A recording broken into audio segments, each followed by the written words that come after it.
Baik, terima kasih atas waktu dan kesempatan yang saya peroleh. Perkenalkan, nama saya Mediana Tabelak, NIM 270100105, kelas 2B IKM.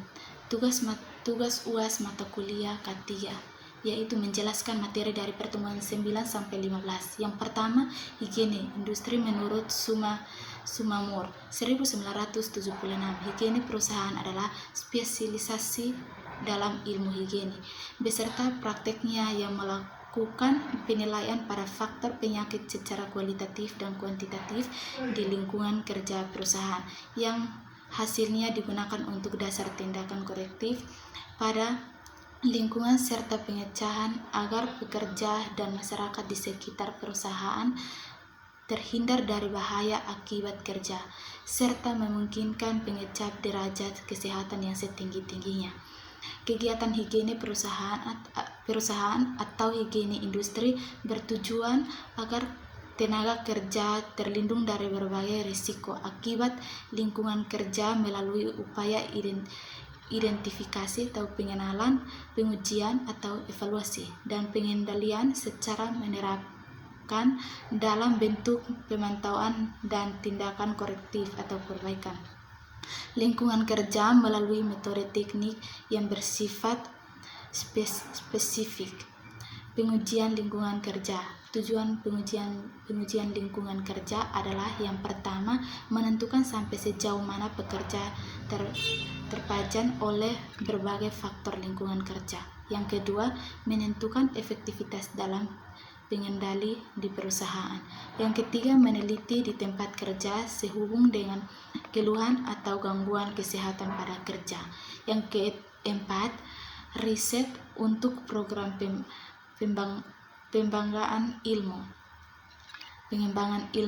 Yang kelima, membangun upaya peningkatan derajat kesehatan pekerja dan produktivitas kerja. Yang kedua, tentang gizi.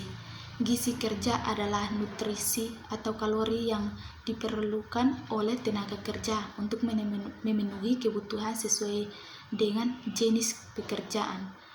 Menurut Sumamur 1976, tujuan adalah tingkat kesehatan tenaga kerja dan produktivitas kerja yang setinggi-tingginya.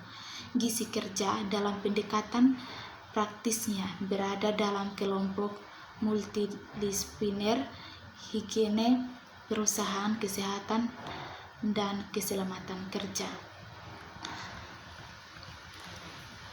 Kebutuhan gizi bagi tenaga kerja.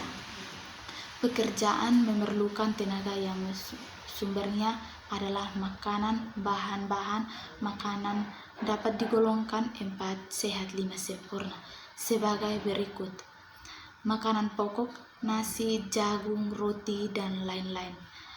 Lauk pauk, baik hewani maupun nabati, sayur-sayuran, buah-buahan, dan susu. Bahan-bahan ini pada umumnya mengandung zat-zat yang dibutuhkan tubuh seperti karbohidrat, putih telur, lemak, vitamin, mineral, dan air. Yang ketiga, tentang toksikologi industri.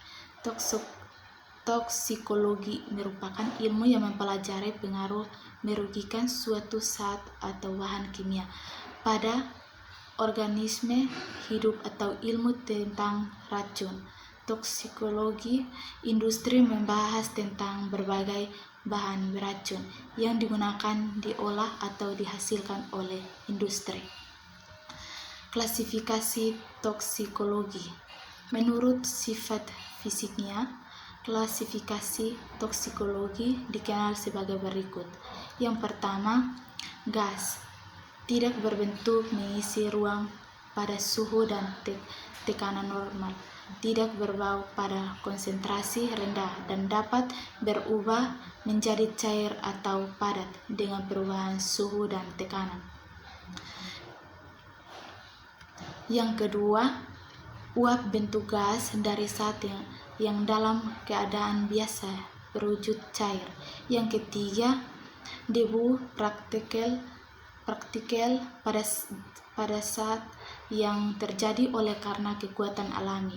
Yang keempat, kabut titik cairan halus di udara yang terjadi akibat kondensasi bentuk uap.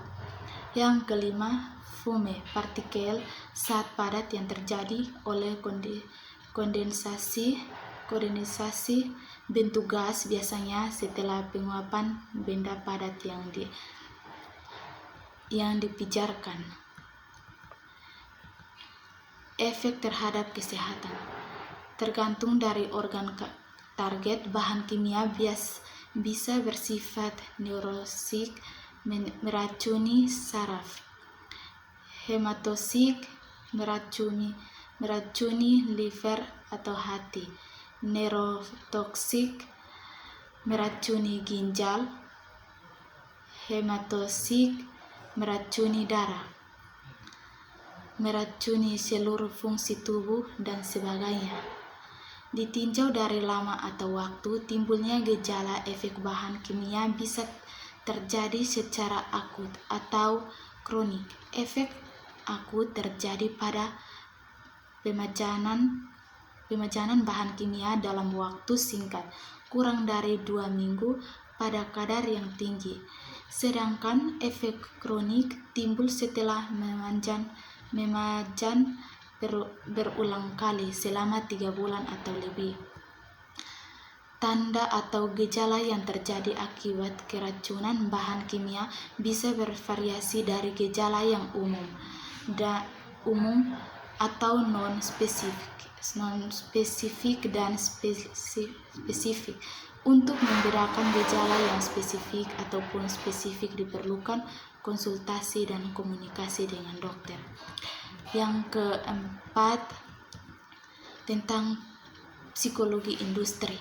Psikologi industri merupakan hasil perkembangan psikologi umum, psikologi eksperimen, dan psikologi khusus. Psikologi industri merupakan satu keseluruhan pengetahuan yang berisi fakta, aturan, dan prinsip-prinsip tentang perilaku manusia.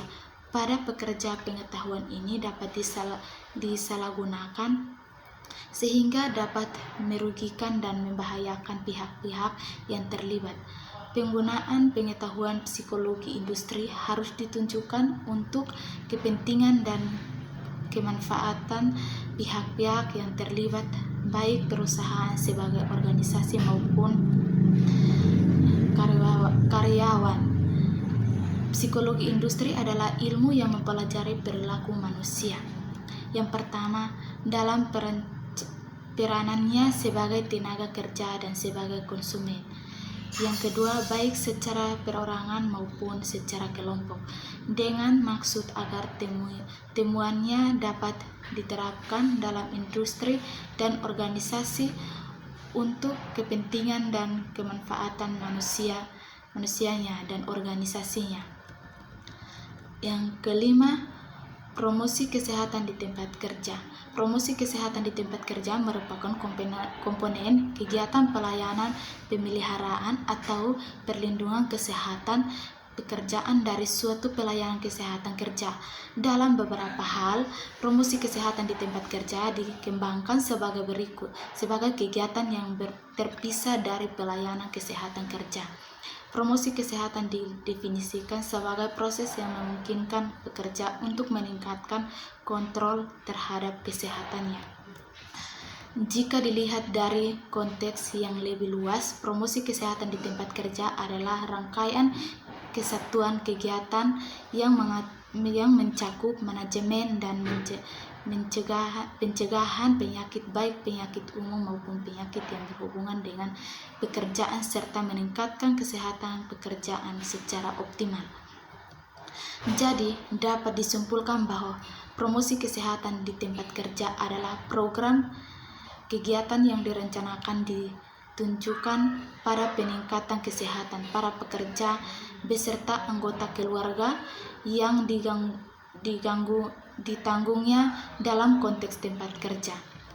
Tujuan promosi kesehatan di tempat kerja adalah untuk mempengaruhi sikap masing-masing pekerja mengenai kesehatannya secara individu, sehingga dari hari ke hari mereka akan menentukan keputusan atas peliharanya secara personal menuju gaya hidup yang sehat dan lebih positif.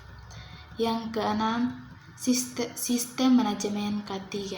Pengertian manajemen kesehatan dan keselamatan kerja adalah proses mengidentifikasi prinsip-prinsip keselamatan dan kesehatan kerja ke dalam operasi perusahaan. Definisi SMK3 adalah bagian dari sistem manajemen perusahaan secara keseluruhan dalam rangka pengendalian risiko yang berkaitan dengan kegiatan kerja, guna terciptanya tempat kerja yang aman, efisien, dan produktif. Peraturan Pemerintah Nomor 50/2012.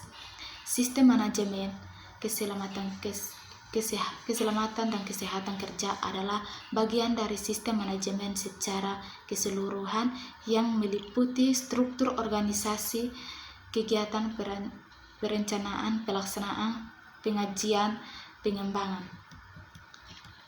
penerapan, pencapaian, pengajian, dan pemeliharaan kebijakan keselamatan dan kesehatan kerja dalam rangka pengendalian risiko yang berkaitan dengan kegiatan kerja guna terciptanya tempat kerja yang aman, efisien, dan produktif sebelum terbitnya Peraturan Pemerintah Nomor 50 Tahun 2012.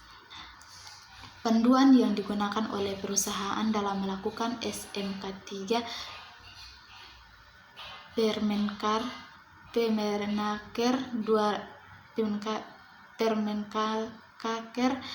Nomor 5 Tahun 1996 dan untuk Kementerian Pekerjaan Umum menggunakan Permen Nomor 9 Tahun 2008. Dengan terbitnya peraturan pemerintah ini, seyogianya semua peraturan yang bersifat sektoral segera disesuaikan. Adapun PP 50 tahun 2013 ini didasarkan kepada Undang-Undang Nomor 1 Tahun 1970 dan diamatkan oleh Undang-Undang Nomor 13 Tahun 2003. Dilaksanakan secara berjenjang, yaitu yang pertama Kementerian Tenaga Kerja di pusat, yang kedua Dinas Tenaga Kerja di provinsi, dan yang ketiga suku dinas di kabupaten atau kota. Baik, ini penjelasan dari saya. Sekian dan terima kasih.